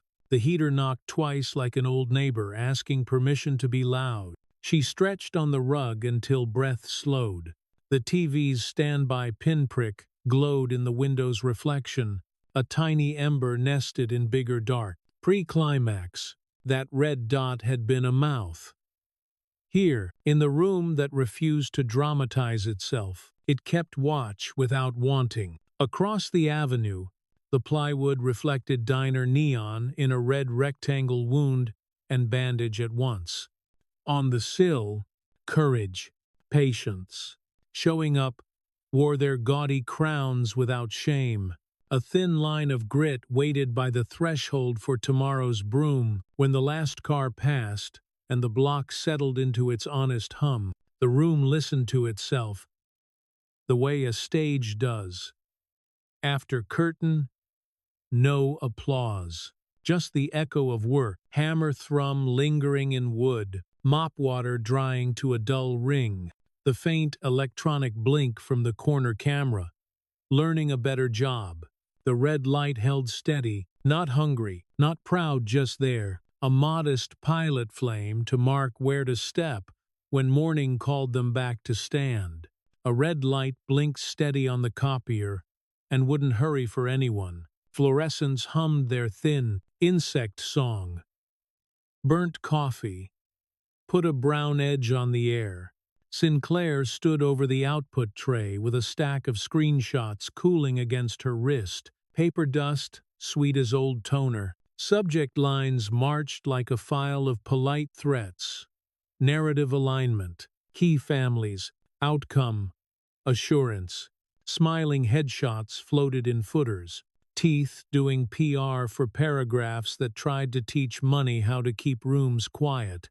She set one page aside, then put it back on top, then let the stack sit, the way you let a hot pan sit when nobody asked you to cook. Harrington came in without a jacket, and with the look of a man drafted by a child's handwriting. He read the first page standing, then sat for the second, then slowed for the third. "What are we doing with this?" he asked. "Not a quiz, deciding who we're here for." Her voice surprised her by not breaking a defense on its way out. They closed the door, because some doors deserve the courtesy of being useless for a minute. Outside, the hallway moved in its morning river squeaks. Locker lip hops. A laugh that rose clean. Sinclair typed correction in the subject line and CC'd the faculty. "I confused order with justice. I won't again." She hit send and didn't flinch at the small red glow that confirmed delivery. By lunch, the screenshots had escaped the building. As screenshots do, a local reporter with a measured voice underlined quid and quo like Latin could still hide a bruise. Barbers paused mid-fade. A cafe turned the volume up until the steamer hissed back like applause. In a glass room with clementines bowed in a bowl, the board chair chose resignation and packaged it as time with family. "Optics," the finance chair said, smoothing a tie that didn't know stains. "Outcomes," Harrington said, sleeves rolled, jaw kind. "Done." Sinclair slid a thumb drive across the table like a receipt. She didn't look at the ceiling camera's tiny red bead. It blinked to itself. A pilot light in a room learning uses other than show. They left the glass room to the glass. The dojo wore plywood lids, and the smell of tea arguing with smoke. Sawdust turned daylight into gold dust. The floor kept being what the floor always is. A lesson waiting for feet. Amara set a box of screws on the counter and felt the quiet in her wrists, like a strong ache that promises healing. Jason arrived with a new broom and no idea how to carry it without looking like a cartoon. He leaned it, picked it back up, and finally held it like an instrument. "Where do you want me?" he asked, eyes meeting hers clean for once. "Corners," she said. "Ash collects there." He went low, knuckles whitening, face creasing. The work blessed him with a usefulness he hadn't earned yet and was already paying for. Bryce brushed the window track with a brush. Nobody knew the name of. Jasmine labeled a bin tape not trash in block letters that could survive a flood. Yvonne tugged on the wire that had lied and mapped an electrician's path like a surgeon plotting a second pass. EJ wiped mirrors in patient arcs until his own reflection seemed a stranger he might decide to trust. He glanced up at the dome camera. Its single red point didn't hunt tonight. Planetarium Friday still on. he said to the room, to himself, to a sentence that had begun to hold weight. Stars don't cancel, Amata said, and recoiled the black belt on the sill. So the knot faced the door like a guardian. Next to it, a child's Pokemon card leaned like a blue sentry, someone's solemn tax on disaster. She left it. Museums start smaller. On the steps of the school, press roosted like pigeons who knew where crumbs fell. A morning show face read community conversation off a note card. A bearded man framed indignation at 50 millimeters. Harrington kept the doors shut and the bell honest. Inside, Dwyer unfurled blue mats until the gym turned sky. A hand-lettered poster went up outside. Bystander.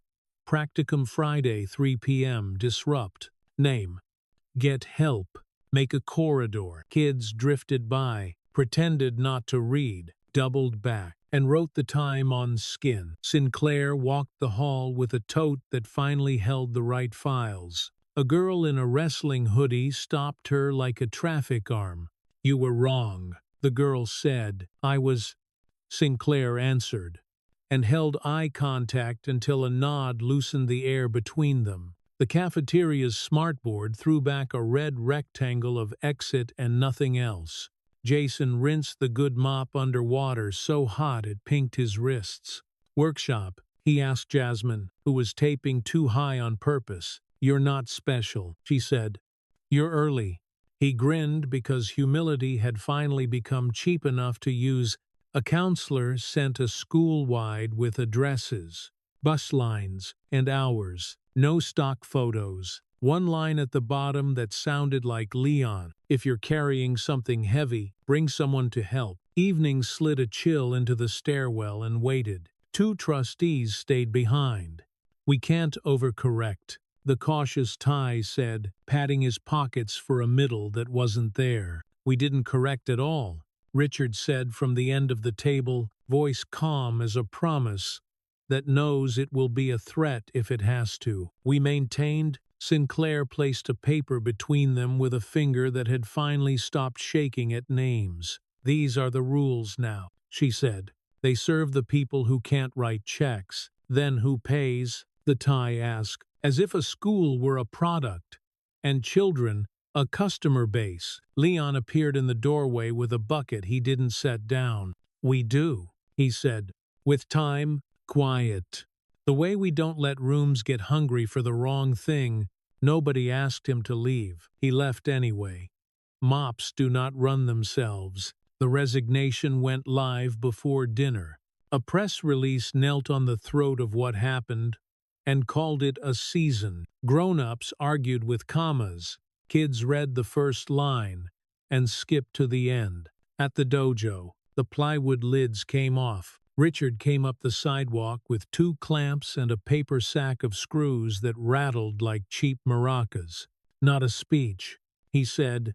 "Good," Amara answered. "We're low on time."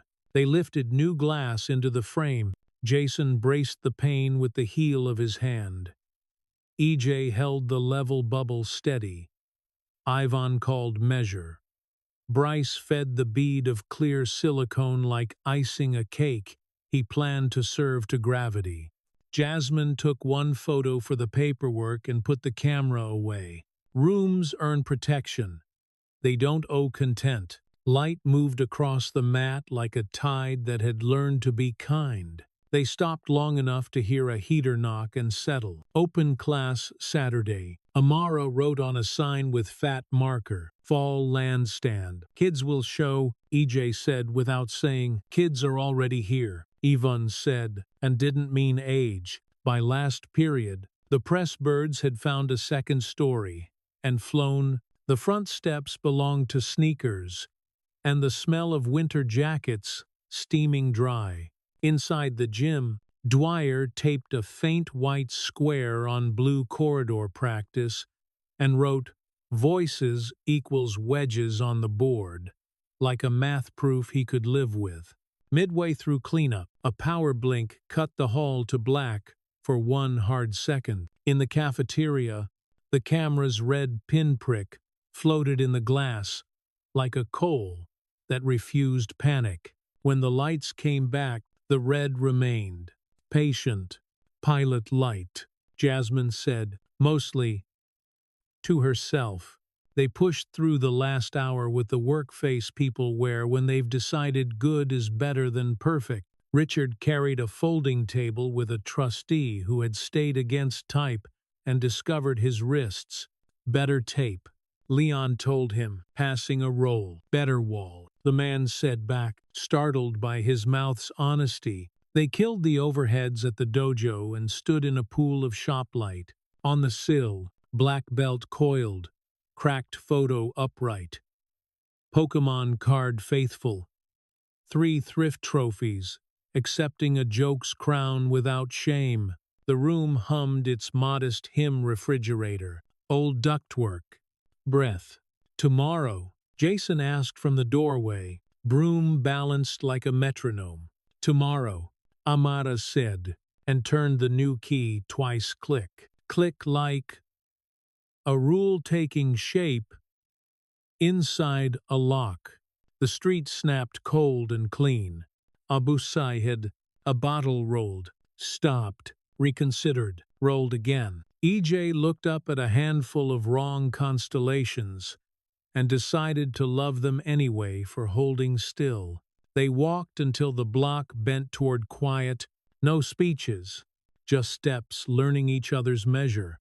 A crutch's rubber foot finding the city's downbeat at the planetarium, ladder velvet seats. Dust, a voice in the dark, naming the wrong star half the time. The stars don't care how fast you walk. EJ whispered, hardly sound. They care that you look up, Richard said, and for once both lines fit in the same room. Back on their street, the dojo window held a small, square glow. Inside it, the belt faced the door like a sleeping animal with one ear pricked. The red standby pinprick on the corner camera kept its post, a soft ember with an actual job now. Opening image was a copier's little bead blinking truth into paper. Midpoint, a power blink that didn't steal the heat. Pre-climax, a key turned twice and stayed. Closing echo, the red dot, steady in glass, no hunger, no spectacle, just witness. They let it burn, not as a mouth, as a light you leave on, so the next person knows where to walk when it's their turn to stand. The red exit sign over the gym doors glowed like a small square heart that refused to rush. Blue mats unrolled and softened the floor into sky. Lemon cleaner rose again, a thin bite over rubber and dust. Coach Dwyer checked his watch, tapped the edge of a clipboard, and let the room settle to its own pulse. Students drifted in by twos, then threes, a mix of hoodies and button-downs and jackets that still remembered cold. Sneakers squeaked, whispers stacked. Something metallic clicked in the bleachers, as if the building cleared its throat. Amara stepped onto the stripe, plain sweats, hair tied back, palms open like doors that could close without slamming. This isn't about winning, she said. It's about changing gravity. She nodded once to Jasmine. They staged it slow, Jasmine shoulder in, Amara's hands up. Not a block so much as a hinge. EJ left his crutch in the corner and crossed the arc with measured steps. Posture taller than habit. Find your center, he told the front ring. You're not a wall. You're a hinge. Hingamus. Pairs formed and faltered. Voices tried out new shapes. Back up. Give them space. Not today. Each line short enough to survive panic.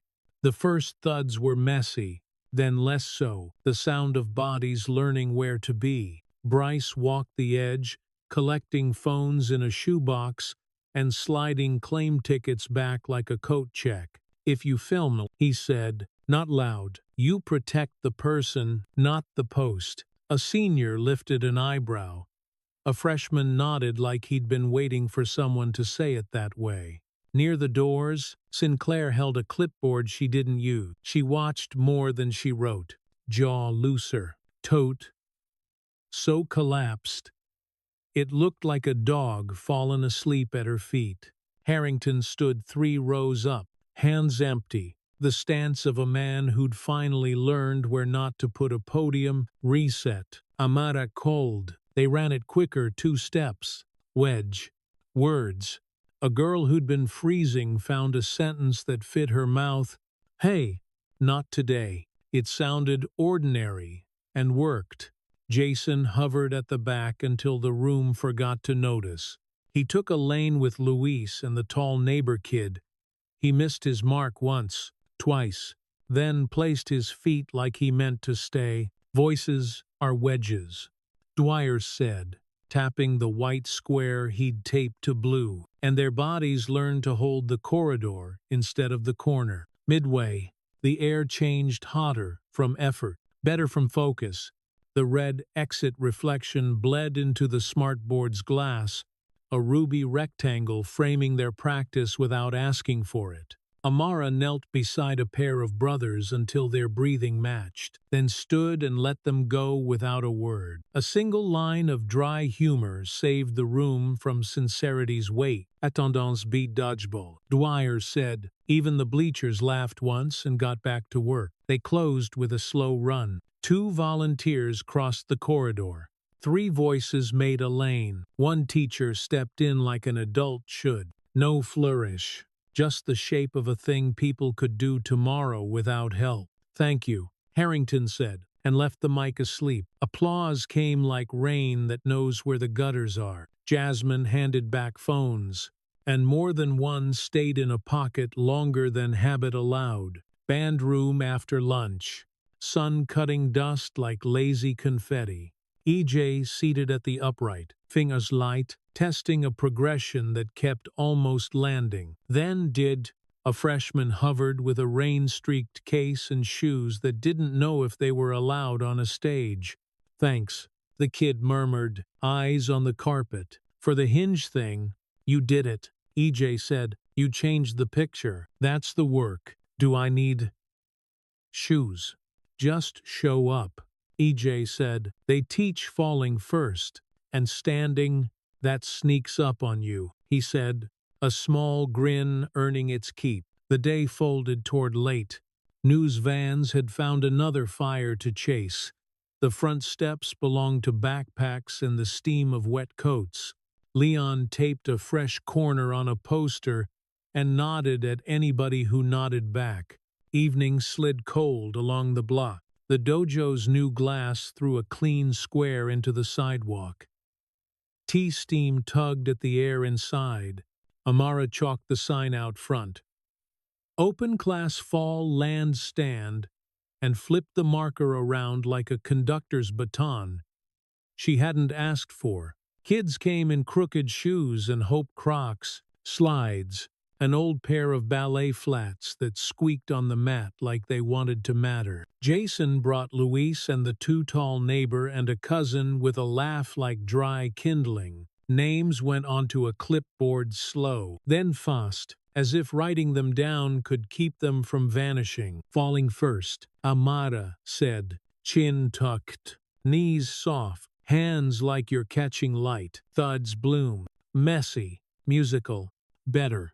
A rhythm you could live with. Ivan retied a belt with hospital hands and tapped the knot once, a benediction smuggled through cotton. Bryce laid a tape line for the bow, crooked and proud. Jasmine started recording, then lowered the camera when a face said no, without having to. EJ spotted wrists, adjusted elbows, murmured center like a charm. Jason drifted to the corners and became useful there, where ash collects and people forget to look. Landing's harder than falling, he said to nobody and everybody. Staying's the trick, EJ answered.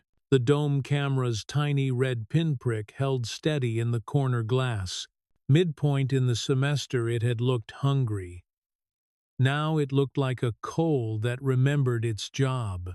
Pilot, not siren. Between reps, Silence took a breath.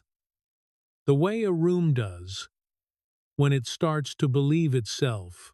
Tea clinked in thick mugs. Sawdust sweetened the air near the counter. The heater knocked, apologized, then held, outside, the bus side, then let the street have itself back. They stacked mats into a lopsided tower the little ones claimed immediately. Mount Stanmore, Louis said, deadpan. Enough to get groans.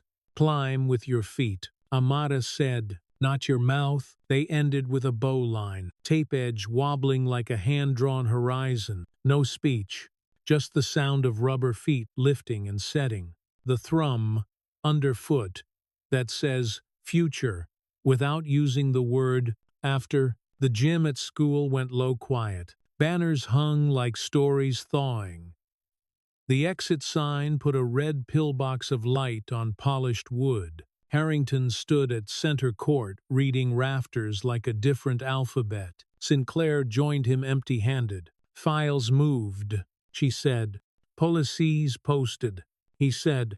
The heater kicked and held. A system remembered how, thank you, he added late. The way people add please when they mean it. I owed it, she said, which didn't cancel the thanks, only changed where it landed. Out front, two trustees who had stayed carried folding tables without announcing it. Leon made the coffee joke that tasted like coffee. Better tape, better wall, one answered, caught by his own honesty and pleased to keep it.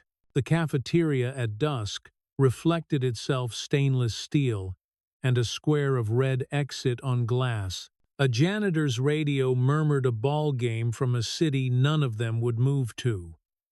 The soda cooler exhaled like a reliable uncle. Amara and EJ walked the rows slow as a stage after curtain. Smaller, EJ said. Rooms shrink when you stop feeding them. Amara said, what do we feed this one now? Proof, she said. Practice. People who stand. They stopped where milk had once burst into a star and didn't draw a tape outline. Tile is tile. Memory is enough. They let the room hold that. Night put on its coat. Diner neon wrote red on puddles. A dog collar rang once and stopped. Jason swept the last line of grit from the dojo threshold and set the broom exactly where Leon's note said it lives. Richard arrived with 2 clamps and a sack of screws and no speech. Planetarium still on, he asked, almost sheepish. Real chairs, EJ said, and they both smiled at the lie that worked under a fake sky. They took seats that smelled like velvet and school trips. A voice named stars wrong half the time and nobody sued. The stars don't care how fast you walk, EJ whispered. Barely sound. They care that you look up, Richard answered, and for once both sentences fit. Back on their street, the window glow at the dojo held square and modest. On the sill, the black belt faced the door like a sleeping animal with one ear pricked. The cracked photo stood steady. The thrift trophies wore their silly crowns without shame. The Pokemon card leaned like a tiny blue vow nobody needed to understand. Across town, the gym lights fell to half. The smartboard's glass offered a faint ruby of exit and nothing hungry. The camera dome in the cafeteria kept its single red coal pre-climax breath patient useful. Remembered, they will fail again. Someone will be cruel or tired or loud in the wrong place. Practice had entered the rooms, though it knew the routes and the names and would keep showing up when called. On the sidewalk, the exit sign's low red washed a small rectangle into concrete. A moth shouldered it, indecisive between glass and night, then drifted higher like it had learned something. Amara and EJ waited at a curb. The white figure lit. They went with nurses, a line cook, a kid in slides, and a man carrying a trumpet case. Steps, matched steps. Air felt colder and cleaner. the kind that tightens skin and clears heads. They didn't talk about heroism. They discussed tape. At the apartment, Ivan draped the black belt over the chair and ran 2 fingers along the frayed spot he'd never fix. Honest, she said again, and turned the knot toward the room like a face. She left the lamp off and let the red pinprick from the TV keep watch. Across glass in a dozen rooms, small red lights held their posts, copiers, cameras, exit signs, a mute sensor under a smartboard, opening image here, midpoint there, breath before closing, and then this quiet after. Each time the red did a different job, each time closer to useful. Amara locked the door, tested the hinge twice, and pressed 2 fingers to the glass habit, or prayer, or both. EJ slid the index card back into his pocket where it had warmed to his shape. They stood a moment, letting the blocks hum, choose a key. Tomorrow, he said. Tomorrow, she answered, not as a promise, as a plan. They split at the corner, one shadow long, one longer, both steady. Behind them, the little red light in the corner glass held, not a mouth, a witness with a job and a memory, humming its tiny, useful note for whoever needed to find the way to stand.